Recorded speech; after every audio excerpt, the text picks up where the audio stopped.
الحمد للہ رب العالمین والصلاة والسلام علی سید الانبیاء والمرسلین وعلی آلہ واصحابہ اجمعین الی یوم الدین۔ الحمد للہ آج 18 جنوری 2026 کو بمطابق 28 رجب 1447 ہجری سنڈے کے دن ہمارا یہ پبلک سیشن نمبر 218 ہونے جا رہا ہے۔ آپ کے یہ ریئل ٹائم کوسچنس پرچیوں کی شکل میں میرے پاس آ چکے ہیں، کچھ پرانی پرچیاں بھی پڑھی ہیں، کوشش کریں گے ان کو بھی کور کریں آج۔ لیکن ان پرچیوں کو ڈسکس کرنے سے پہلے اس ویک کا ایک کرنٹ افیئر، ویسے تو کرنٹ افیئر بہت زیادہ ہیں لیکن سب سے کریٹیکل کرنٹ افیئر جو میں سمجھتا ہوں کہ ضروری ہے بیان کرنا اور اسے آخری درجے تک ڈسکس کر کے اس سے منطقی نتیجہ نکالنا، اور اسی وجہ سے میں نے آج ریڈ بیک گراؤنڈ لگایا ہوا ہے اس گفتگو کی کریٹیکیلٹی کو واضح کرنے کے لیے انشاءاللہ تعالی۔ وہ اس ویک کے اندر بلاسفیمی بزنس گینگ جو ہے وہ جس طریقے سے ایکسپوز ہوا ہے اس سے پہلے نہیں ہوا تھا، کیونکہ فرسٹ ٹائم ایسا ہوا ہے کہ فلور آف دا ہاؤس یعنی قومی اسمبلی کے اندر، نیشنل اسمبلی میں اس کو انڈر ڈسکشن لایا گیا۔ تو اب یہ اس چیز کا متقاضی ہے کہ ہم اپنے پلیٹ فارم سے اسے صحیح طریقے سے پبلک تک ایک ہی نشست میں پہنچائیں تاکہ لوگوں کو اندازہ ہو کہ یہ کتنا خطرناک کھیل ہماری ینگ جنریشن کے ساتھ کھیلا گیا۔ پچھلے ویک قومی اسمبلی کے اندر پی ٹی آئی کے جو ایم این اے ہیں شہریار آفریدی صاحب حافظہ اللہ تعالی، بڑی جرأت دکھائی انہوں نے، کیونکہ وہ پہلے خود بھی اسی پوسٹ پہ رہے ہیں، وزیر مملکت انٹیریئر منسٹری کے۔ ایک وفاقی وزیر ہوتا ہے، ایک وزیر مملکت ہوتا ہے۔ وفاقی وزیر اس وقت ہمارے انٹیریئر منسٹری کے وزارت داخلہ کے وہ محسن نقوی صاحب ہیں حافظہ اللہ تعالی، اور وزیر مملکت جو ان کو اسسٹ کرتے ہیں وہ ہیں طلال چودھری صاحب حافظہ اللہ تعالی۔ اس پوسٹ کے اوپر پہلے پی ٹی آئی کے دور میں آفریدی صاحب تھے، تو انہوں نے درد دل رکھتے ہوئے ان مظلومین اسیران کی آواز قومی اسمبلی میں بلند کی۔ وہ ویڈیو آپ نے دیکھ لی ہوگی، شاہ زیب بھائی نے اپنے پروگرام آج شاہ زیب خانزادہ کے ساتھ جمعے والے دن اس کو ڈسکس کیا۔ اس میں انہوں نے کہا کہ مجھے کئی ایک فیملیز ملی ہیں اڈیالہ جیل کے باہر جنہوں نے بتایا کہ کس طریقے سے ہنی ٹریپ کر کے سوشل میڈیا کے ذریعے لنک بھیجا جاتا ہے، اور اس لنک کے ذریعے پھر آگے توہین مذہب کے مقدمات بنائے جاتے ہیں۔ وہ تفصیلات بعد میں بتاؤں گا، ویسے تو شاہ زیب خانزادہ نے اس کو تفصیل کے ساتھ کور کیا ہے، جسے شوق ہے تو وہ ان کی ویڈیو دیکھ لے۔ جو اس جمعے کا پروگرام تھا 16 جنوری 2026 کا، یوٹیوب کے اوپر رکھا ہوا ہے۔ وہ کہتے ہیں کہ اس کی بنیاد کے اوپر بچوں کو گھیرا جاتا ہے، اور نہ صرف بچے، بچیاں بھی، اور الٹیمیٹلی ان کے اوپر 295A, B, C یا 298A کا مقدمہ قائم کیا جاتا ہے، اور وہ جیلوں میں سڑتے رہتے ہیں۔ اور اس پہ انہوں نے ڈسکشن کرتے ہوئے طلال چودھری صاحب سے کہا کہ آپ اس پہ ہمیں رسپانس کریں، ظاہر ہے قومی اسمبلی میں بات ہو رہی ہے۔ تو انہوں نے جواباً کیٹاگوریکل سٹیٹمنٹ دی کہ بالکل یہ مافیا ہے جو لوگوں کو بلیک میل کر رہا ہے۔ یہ ہمارے سٹنگ جو وزیر مملکت ہیں انٹیریئر منسٹری کے وزارت داخلہ کے، انہوں نے فلور آف دا ہاؤس یہ سٹیٹمنٹ دی ہے۔ یہ کوئی چھوٹی بات نہیں ہے۔ اس سے بڑھ کر یہ کہ انہوں نے کہا کہ ہمارے جو آفیسرز ہیں اور ایون ججز بھی، ججز کا بھی ذکر انہوں نے کیا کہ وہ اس معاملے میں بلیک میل ہو جاتے ہیں، چونکہ توہین مذہب کا ایشو آ جاتا ہے تو اس کی وجہ سے ججوں کی بیویاں بھی پھر کہتی ہیں، یہ میں اب آگے اس کی تشریح کر رہا ہوں، کہ رات کو آپ نے ہمارے پاس آنا ہے، یہ نہ ہو کہ کسی مولوی کے ہاتھوں آپ جنت الفردوس میں پہنچ جائیں۔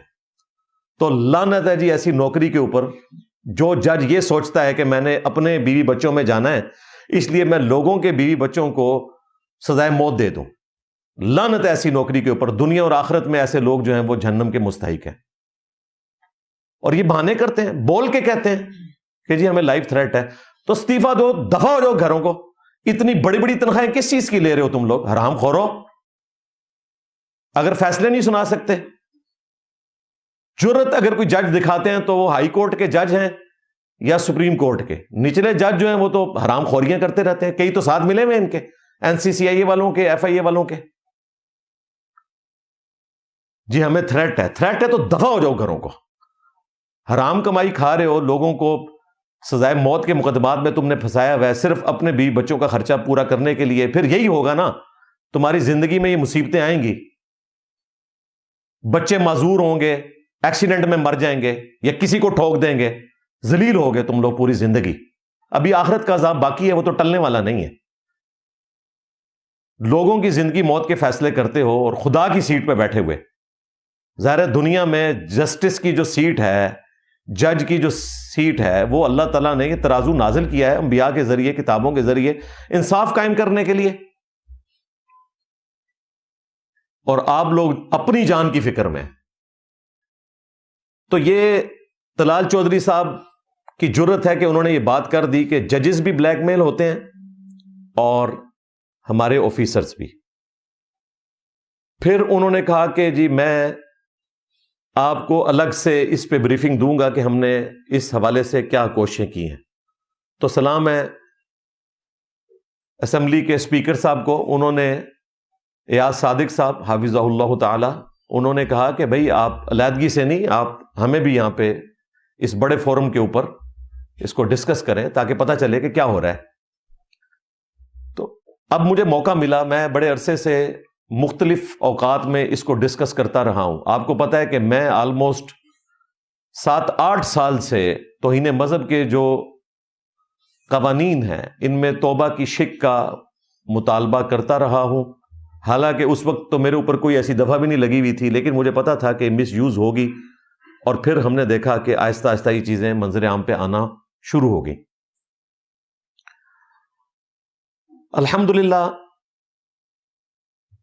اڈیالہ جیل میں جن اسیران سے میں نے وعدہ کیا تھا کہ میں باہر نکل کے آپ کے حق میں آواز بلند کروں گا، میں نے وہ وعدہ پورا کر دیا، اور آپ نے دیکھا ہے کہ میں تمام بڑے بڑے ٹی وی چینلز کے اوپر، سوشل میڈیا کے پلیٹ فارمز کے اوپر اس حوالے سے بڑی دلیری سے گفتگو کر رہا ہوں۔ اللہ کا شکر ہے۔ باہر کے ملکوں میں بیٹھ کے بات کرنا آسان ہے، ہمارے استاد جاوید احمد غامدی صاحب حفظہ اللہ تعالی اگر بات کرتے ہیں تو یہ آسان کام ہے کیونکہ باہر بیٹھے میں، ادھر بیٹھ کے ان گنڈوں کو للکارنا یہ بڑا مشکل کام ہے۔ تو میں نے اسیران سے یہ وعدہ کیا تھا، کیونکہ مجھے وہاں پر اندر جو لوگ موجود تھے انہوں نے اپنی پوری فائلز بھجوائیں جن میں یہ ساری رپورٹس لگی ہوئی تھی کہ کس طریقے سے یہ سارے معاملات ہوتے ہیں۔ اس کے بعد جب میں باہر نکلا، تحقیق میں نے مکمل کی، تو مجھے آئیڈیا ہوا کہ 99.9% کیسز جو ہیں یہ فراڈ کے اوپر مبنی ہیں۔ اگرچہ وہ بچے مس یوز ہوئے، لیکن اصل مجرم وہ ہیں جنہوں نے ان کو مس یوز کیا۔ منظریہ بھی دیکھنا ہوگا، انٹینشن بھی دیکھنی ہوگی۔ سیدنا عمر فاروق رضی اللہ تعالیٰ عنہ اگر اپنے دور خلافت میں قحط سالی کی وجہ سے چور کے ہاتھ کاٹنے کی سزا کو، جو قرآن میں نقل ہوئی ہے سورۃ المائدہ میں، موقوف کر سکتے ہیں منظریہ کی وجہ سے، انٹینشن کی وجہ سے، کہ بھئی زندگی موت کی کشمکش ہے، اگر کوئی شخص اس طرح کر لیتا ہے تو ہم فی الوقت اس کے ہاتھ نہیں کاٹیں گے۔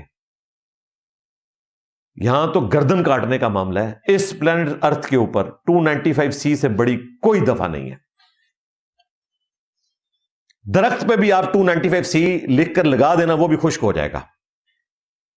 بڑے بڑے جج اس کا وزن نہیں اٹھاتے، کیونکہ مولویوں کے ہاتھ میں ایک ہتھیار آ گیا جس کے ذریعے لوگوں کی لائفز کو وہ ونریبل کرتے ہیں۔ تو میں نے الحمدللہ ان سے یہ وعدہ کیا تھا کہ میں باہر نکل کے اس کے اوپر گفتگو کروں گا۔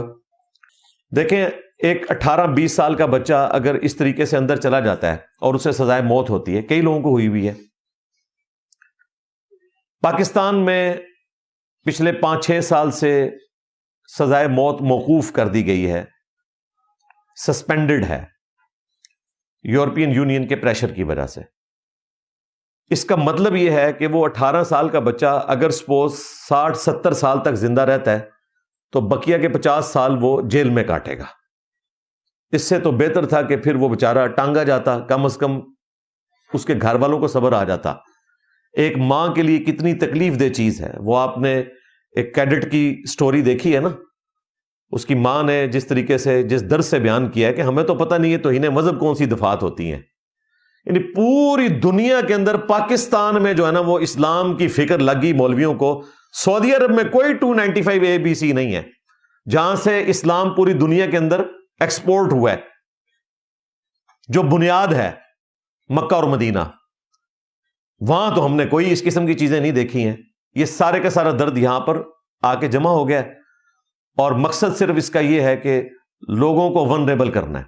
اس سے علاوہ کوئی اس کا پازیٹو استعمال ہے ہی نہیں ہے.